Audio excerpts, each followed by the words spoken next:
सरकार खर्च कर रही है, कैसे काम चल रहा है, ये इनका सीएजी की रिपोर्ट ने सरकार की पूरी तरह से पोल उसको खोल दिया।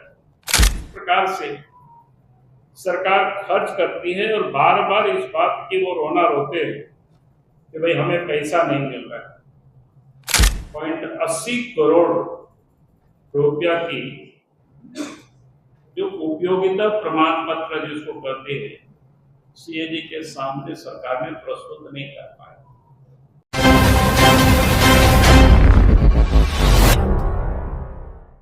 सबके बीच में सामने आया।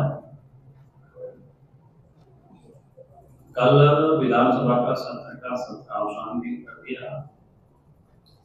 और आप सबको ध्यान में होगा कि कल सरकार ने सदन के पटल पर सीएजी का रिपोर्ट रखा।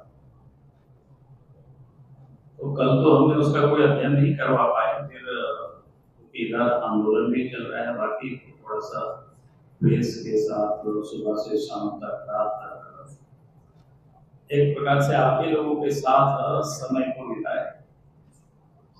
फिर भी मैंने अपने पार्टी के सबको कहा था कि वे थोड़ा सा इसको अध्ययन करना चाहिए, जो मौलिक चीजें हैं जिनमें उस पर थोड़ी सी जनता के सामने लाना है कि जो सरकार लंबी लंबी बातें करते हैं, हम ये विकास कर रहे हैं, वो विकास कर रहे हैं,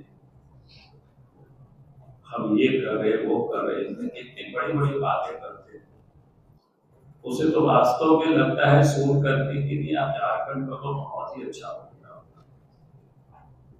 क्योंकि बाकी लोग तो अखबार में देखते हैं, पोस्टरों में देखते हैं, विज्ञापनों में देखते हैं, टेलीविजन में उनके भाषण को सुनते हैं सरकार की मुख्यमंत्री, लेकिन वास्तव में जमीन में कितना क्या उतरा है या किस प्रकार से उतर रहा है,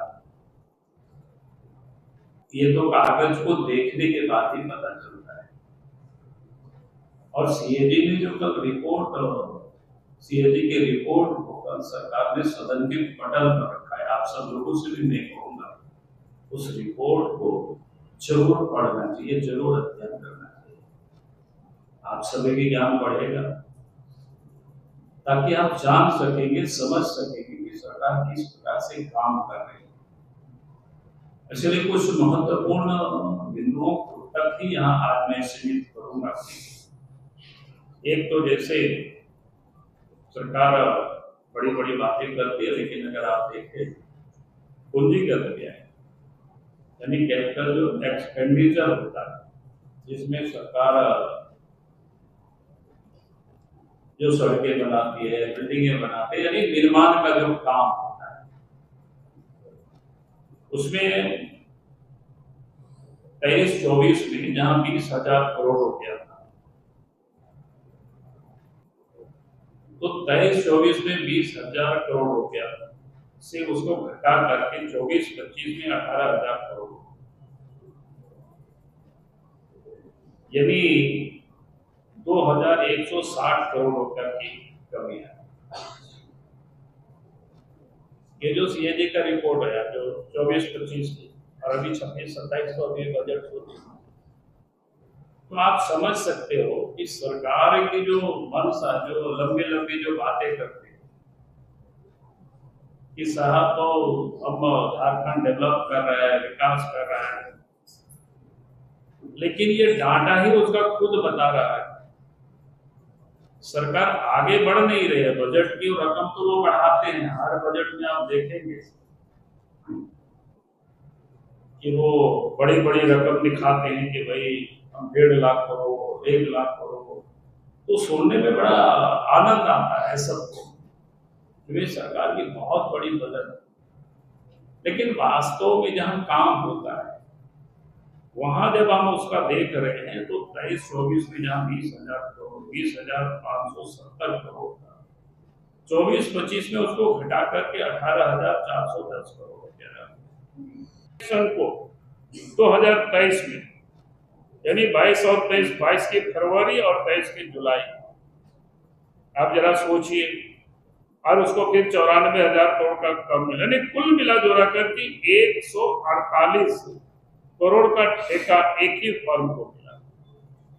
लेखा परीक्षक की गणना के अनुसार सिविल इंजीनियरिंग कार्यों के वास्तविक मूल्य के आधार पर संवेदक की निविदा क्षमता यानी ऋणात्मक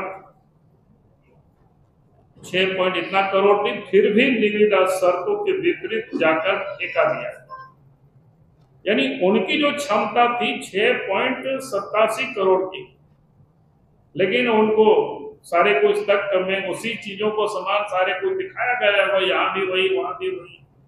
एक कॉन्ट्रैक्टर होता है तो उनका जो इंस्ट्रूमेंट या जो भी यंत्र लगता है सिविल कंस्ट्रक्शन, तो क्या बोलते हैं, जैसे मान ले रोड का काम होता है तो एक ही जेसीबी को यहाँ भी दिखाया 10 रोड है तो 10 जगह उस जेसीबी को दिखाया, तो फिर काम कैसे होगा ठीक से। और उसके कारण से क्या हुआ, जांचे गए 20 कार्य में से 2024 तक केवल 3 काम पूरा हुआ, से 17 5 से 32 महीना बीत जाने के बाद भी अधूरा। ये सीएजी का रिपोर्ट आने तक है, जिसको काम मिला, जिसको काम दिया गया, उसका सीएजी रिपोर्ट ने जो ये और उसके बाद सेटिंग करके किस प्रकार से जो निविदा लोगों ने बांटा है क्षेत्रवार, चक्रधरपुर और चाईबासा प्रमंडल में 38.62 करोड़ रुपया मूल्य की निविदा में केवल 2 संवेदक कृति इंटरप्राइजेज एवं आदित्य और देव कंस्ट्रक्शन भाग लेते हैं। उन्हें 2 ही कंस्ट्रक्शन वहां भाग लेते हैं, 2 और कोई कॉन्ट्रैक्टर नहीं है। चक्रधरपुर की 3 निविदा कृति इंटरप्राइजेज को 23 करोड़ में, चाईबासा की 2 निविदा आदित्य आरव केंद्र कंस्ट्रक्शन को 17.32 करोड़ में। मानो क्षेत्र पहले से बटे। ये सीएजी कह रहा है कि किस प्रकार से झारखंड में लूट हो रहा है, जनता प्यासे मर रही है, जनता प्यास से हर दिन आवाज उठा रही है, पीने का समस्या है, लेकिन वो नहीं हुआ। और उससे भी गंभीर जो पीआईजी ने जो किया है डिमांड ड्राफ्ट रांचीपुर और खूंटी प्रमंडल का 74.8 करोड़ की 11 निविदा में भी केवल 2 संवेदक सरोज नारायण प्रसाद सिंह, समीर गौरव, दोनों नालंदा बिहार के भाग लेते हैं। 9 निविदाएं सरोज नारायण प्रसाद सिंह के 60 करोड़ और 2 समीर सौरभ के 16.62 करोड़। जांच में यह भी सामने आया कि संवेदक सरोज नारायण प्रसाद सिंह ने 10 निविदाओं में दोनों प्रतिस्पर्धी बोली दाताओं के लिए डिमांड ड्राफ्ट खुद खरीदे। यानी आप समझ सकते हैं किस प्रकार से फैक्सिंग होता है। ये तो बिल्कुल और स्पष्ट रूप से बनी, यानी एक ही ठेकेदार होंगे या दोनों मिल करके, एक ही आदमी है, एक का उन्होंने बनवाया होगा, तभी तो वो डिमांड ड्राफ्ट एक ही आदमी खरीद रहा है। यह स्पष्ट है किस प्रकार से इस जल जीवन मिशन में जो लूट हुई है, इससे और बड़ी बातें क्या हो सकती है।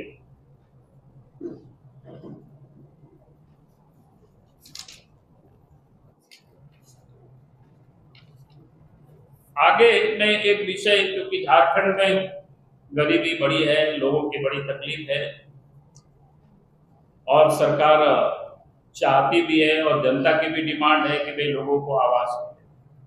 और देश के प्रधानमंत्री नरेंद्र मोदी जी का सपना है कि कोई भी छत विहीन नहीं रहे, यानी हर जरूरतमंद को पक्के मकान उनको उपलब्ध। लेकिन झारखंड सरकार क्या करती है, अपने लक्ष्य से भी वो पीछे चली जाती है। राज्य सरकार ने नवंबर 2022 तक 22.34 लाख पात्र परिवारों की पहचान की, यानी 22,34,000 पात्र परिवारों की पहचान की। उसमें से कई एक अशुद्धियां थी, लेकिन उन सारी चीजों को उन्होंने कुछ भी कर नहीं सका, ठीक नहीं कर पाए। लाभार्थियों तक जो मिलता लोगों को, इसको ठीक करने में इन्होंने 2 साल का देर किया। और 2 साल के बाद अगर सरकार ने थोड़े बहुत कुछ सुधारा तो उसमें से 6,32,000 पात्र परिवार यानी 28% इस योजना से बाहर कर दिए। यानी इन्होंने कुछ काम ही नहीं किया, इनके जो कर्मचारी पदाधिकारी ठीक से काम नहीं किए, क्या स्पष्ट है। और उन्होंने चयन नहीं किया, क्यों नहीं चयन हुआ उसका भी कारण सीएजी की रिपोर्ट में है। एक तो भूमिहीनों को हटाया गया। भाई सरकार का काम क्या था, जिसके पास जमीन नहीं उसको जमीन अलॉट करता,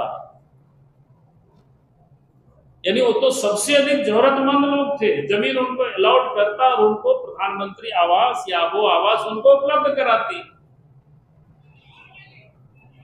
जब देश के प्रधानमंत्री नरेंद्र मोदी जी का महत्वाकांक्षी योजना है, ऐसे लोगों को तो और अधिक देने की जरूरत है।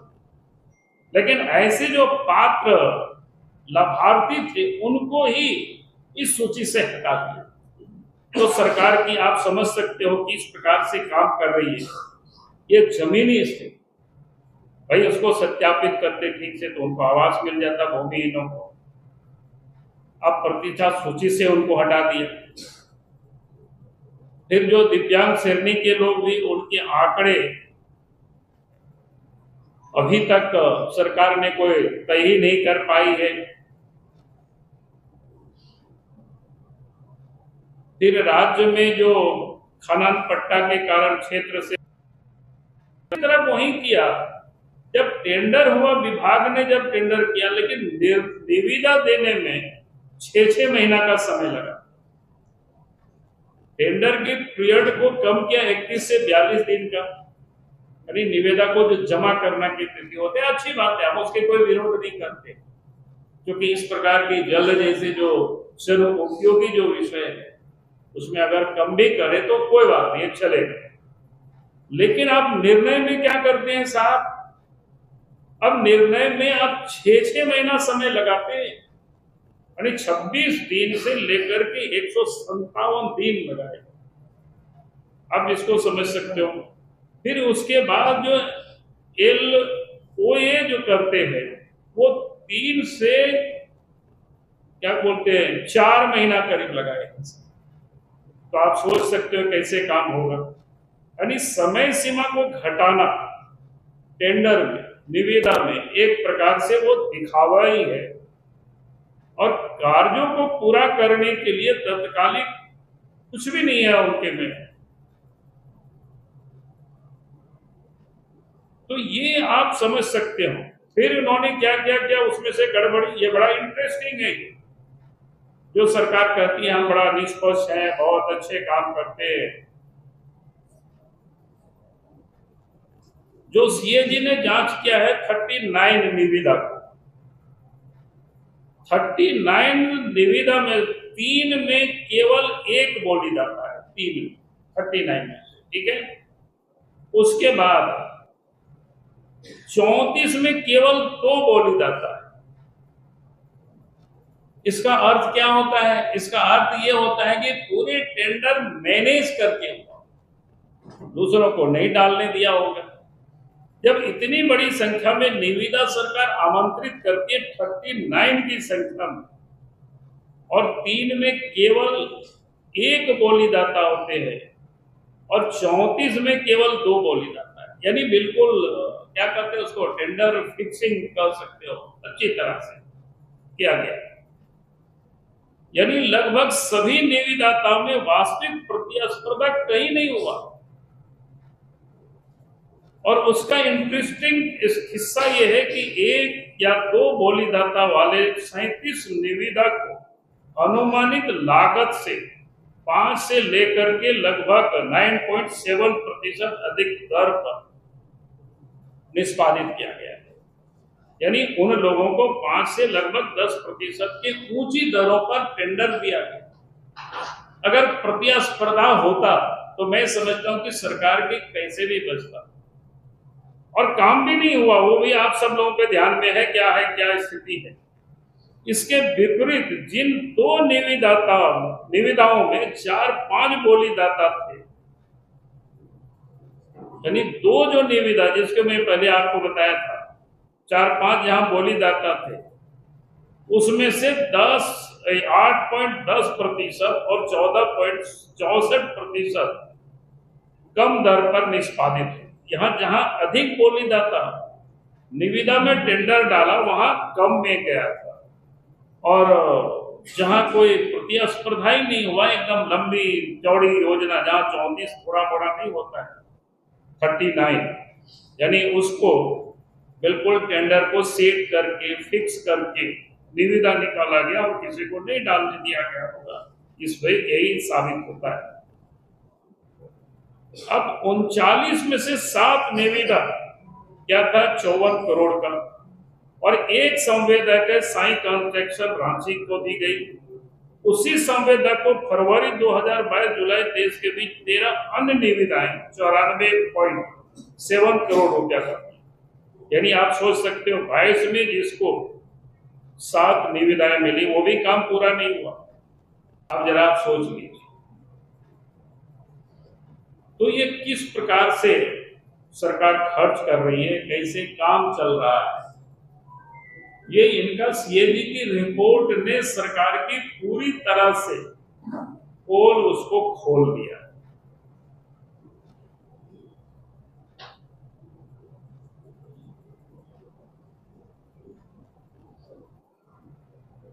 एक विषय आप सब लोगों की जानकारी के लिए, क्योंकि सरकार बार बार बातों को कहती रहती है केंद्र पैसा नहीं देती है, तो केंद्र प्रायोजित योजना में राशि जो खाते में पड़ी रहती है, खर्च नहीं होती है, तो उसमें से नियम क्या है, सिंगल नोडल अकाउंट के दिशा निर्देश 221 के अनुसार किसी केंद्र प्रायोजित योजना की पिछले जारी राशि,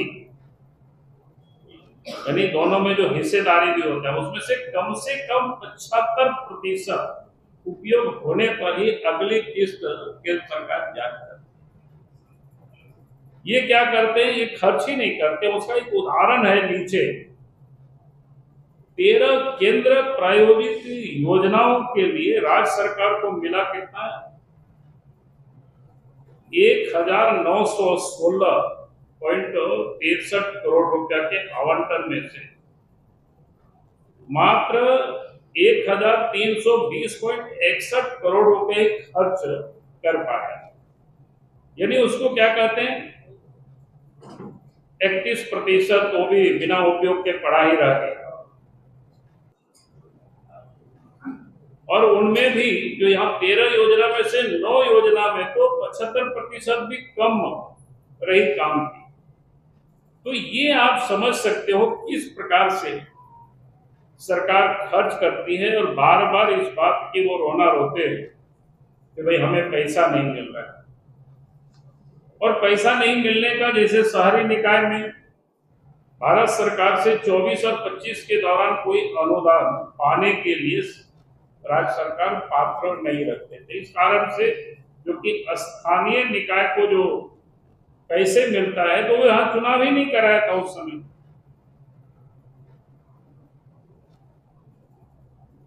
और पंचायती राज संस्थाओं के लिए भी 15 वित्त आयोग द्वारा अनुशंसित अनुदान की दूसरी किस्त राज्य को नहीं मिला, क्योंकि राज्य का जो अनुदान केवल राज्य वित्त आयोग के सिफारिश के आधार पर ही जारी होता है।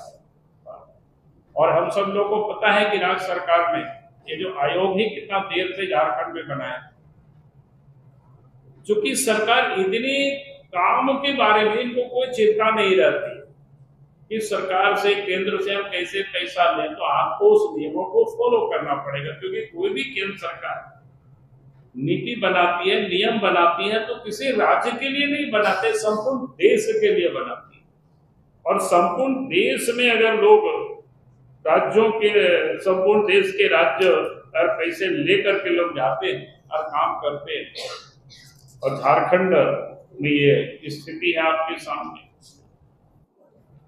मैं एक विषय जरूर कहूंगा कि क्योंकि झारखंड में जब मौसम आप देखेंगे, ग्रामीण क्षेत्रों में जल की बड़ी समस्या।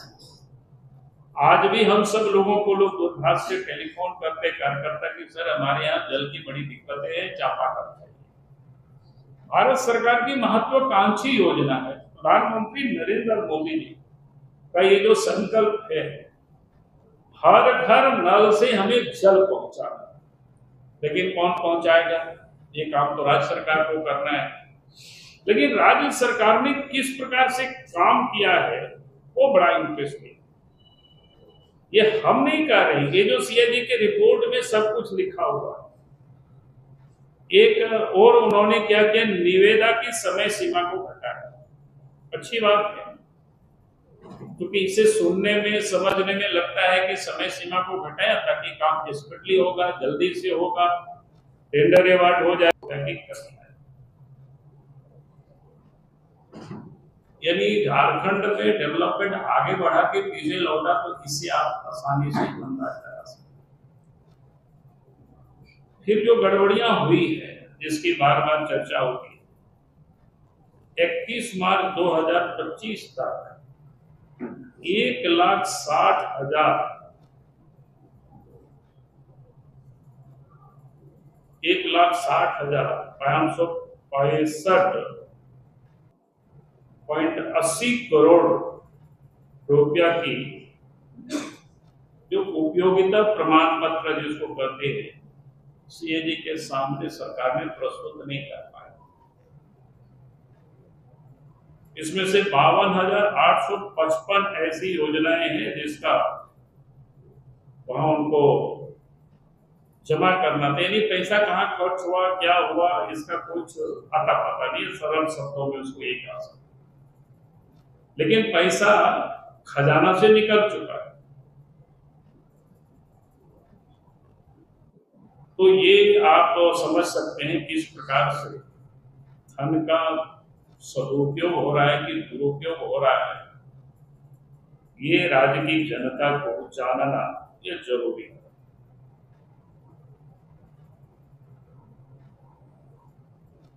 फिर इन्होंने वित्तीय वर्ष 2024-25 में राज्य का जो कुल बजट था 1,50,938.84 करोड़,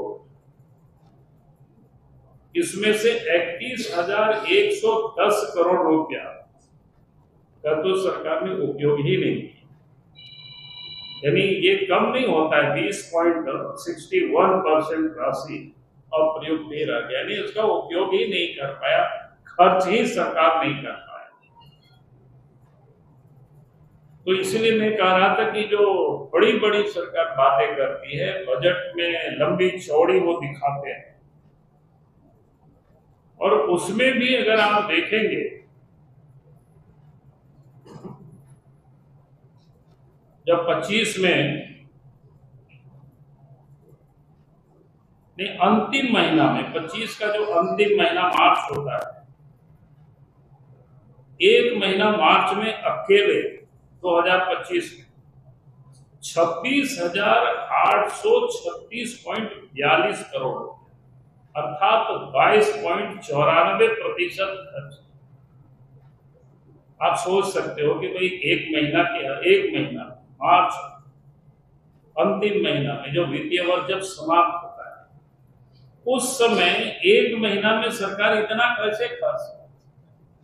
ये जो पहले मैं बता रहा था कि इतनी बड़ी जो 1,60,000 करोड़ रुपया का जो उपयोगिता प्रमाण सीएजी को सरकार ने दिखा नहीं पाई, तो इसी प्रकार के पैसे को निकाल करके इधर से उधर लोग बंदर बांट करते, इसको आप कर सकते हो।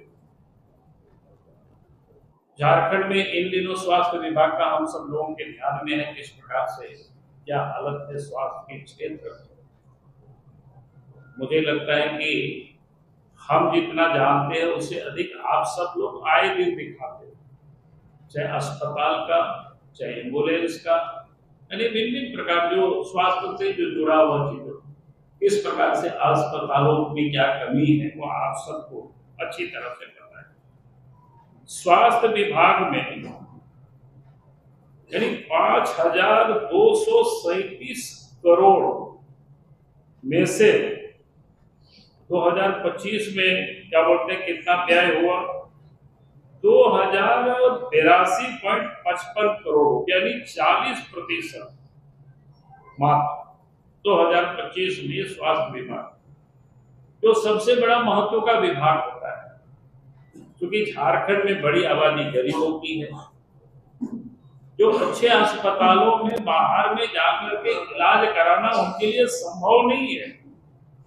लेकिन राज्य सरकार के पास बजट में जो प्रावधान के बाद भी स्वास्थ्य विभाग पैसे को खर्च नहीं कर पाते, वो 40% तो खर्च हुआ। उसमें भी अकेले जो अंतिम जो 3 महीना था, जनवरी से मार्च, उसमें 989.19 करोड़ रुपया मतलब आप खर्च किया।